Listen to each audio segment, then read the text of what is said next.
আসসালামু আলাইকুম রহমতুল্লাহ। সম্মানিত দর্শক শ্রোতা, কৃষি কথা ইউটিউব চ্যানেলে আপনাদের সবাইকে স্বাগতম। সম্মানিত দর্শক, আজকে ভিডিওতে আমরা আলোচনা করব আগাম জাতের হাইব্রিড কেরালা সিমের চাষ পদ্ধতি সম্পর্কে। আপনারা যারা 12 মাসি সিম খোঁজেন অথবা উন্নত জাতের সিম চাষ করতে চান, তারা অবশ্যই ভিডিওটি না টেনে সম্পূর্ণ দেখবেন। ইনশাআল্লাহ সিম চাষের বিস্তারিত তথ্য পাবেন। সম্মানিত দর্শক, ভিডিওর শুরুতেই বলবো কেরালা সিম চাষের সময়, উপযুক্ত সময় কখন। আমাদের দেশে কিন্তু সাধারণত 12 মাসে কেরালা সিম চাষ করা যায় বা চাষ হয়। আপনি যদি কেরালা সিম চাষ করতে চান, সেক্ষেত্রে অতি আগাম যদি চাষ করতে চান, তাহলে শীতের মিনিমাম 4 মাস পূর্বে রোপণ করবেন। আর যদি আগাম চাষ করতে চান, তাহলে শীতের 1 থেকে 1.5 মাস বা 2 মাস পূর্বে। আর যদি নর্মাল যে সিজনাল আছে বা যে সিজন আছে, এই সিজনে যদি চাষ করতে চান, তাহলে কিন্তু আপনি অবশ্যই শীতের শুরুতে বা আপনাদের আশেপাশের চাষ কৃষকরা যখন সিম চাষ শুরু করে, আপনি চাইলে তখন চাষ শুরু করতে পারবেন।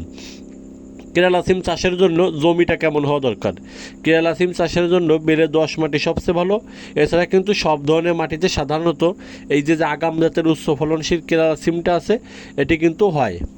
কেরালা সিম চাষের জন্য আপনাকে একটা জিনিস অবশ্যই খেয়াল রাখতে হবে, সেটি হচ্ছে সঠিক জাতের এবং উচ্চ মানসম্পন্ন বীজ সংগ্রহ করতে হবে। আপনি যদি লো কোয়ালিটির বীজ এবং বাজে বীজ অথবা ভুয়া জাতের বীজ সংগ্রহ করেন, তাহলে কিন্তু আপনি সিম থেকে সঠিকভাবে লাভবান হতে পারবেন না এবং অরিজিনাল জাত না হওয়ার কারণে কিন্তু আপনি পর্যাপ্ত পরিমাণে ফলন পাবেন না। তাই সঠিক জাতের বীজ সংগ্রহ করা খুবই গুরুত্বপূর্ণ। বীজগুলোকে জার্মিনেশন করে জমিতে রোপণ করতে হবে। জমিতে রোপণের ক্ষেত্রে কয়েকটা জিনিস লক্ষণীয়, সেটি হচ্ছে মাচা তৈরি।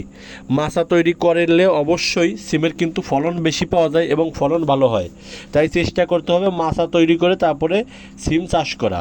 এবং মাচার হাইট দেওয়া উচিত, আমি মনে করি 4 থেকে 5 ফুট, যাতে একটা মানুষ দাঁড়িয়ে কিন্তু মাচা থেকে সিম তুলতে পারে। দেখতে পাচ্ছেন ছবিতে কৃষকরা কতটুকু সাইজের মাচা তৈরি করেছে। এরকম ছোট সাইজের মাচা তৈরি করলে হবে, আপনি হচ্ছে গাছ থেকে মাচার পাশে দাঁড়িয়েই গাছ থেকে সিম তুলতে পারবেন। আর মাচা যদি বড় হয়, সেক্ষেত্রে কিন্তু সিম তুলে আপনি সুবিধা পাবেন না। অবশ্য আপনার যেভাবে সুবিধা হবে আপনি সেইভাবে মাচা তৈরি করে কেরালা সিমটা চাষ করবেন। আর কেরালা সিমের কিন্তু একটা বিশেষ বৈশিষ্ট্য, এটিতে কিন্তু তুলনামূলক রোগবালাইয়ের আক্রমণ কম, রোগবালাই কম হয় এবং ফলনও কিন্তু অনেক অনেক বেশি হয় আমাদের দেশি লোকাল জাতের চেয়ে। তাই কিন্তু বাংলাদেশে কৃষক পর্যায়ে দিন দিন কেরালা সিমের জনপ্রিয়তা পাচ্ছে। কেরালা সিম কিন্তু কৃষক পর্যায়ে প্রচুর পরিমাণে চাষ করতেছে। আপনারা যদি কেরালা সিমের বীজ নিতে চান, তাহলে অবশ্যই স্ক্রিনে দেখানো হোয়াটসঅ্যাপ নাম্বারে যোগাযোগ করবেন।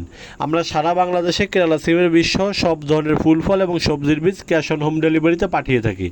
সম্মানিত দর্শক, কেরালা সিমের সেচ পদ্ধতি সম্পর্কে অনেকে আমাদের কাছে প্রশ্ন করেন যে কেরালা সিমের গাছের গোড়ায় যদি পানি জমে তাহলে কী হবে।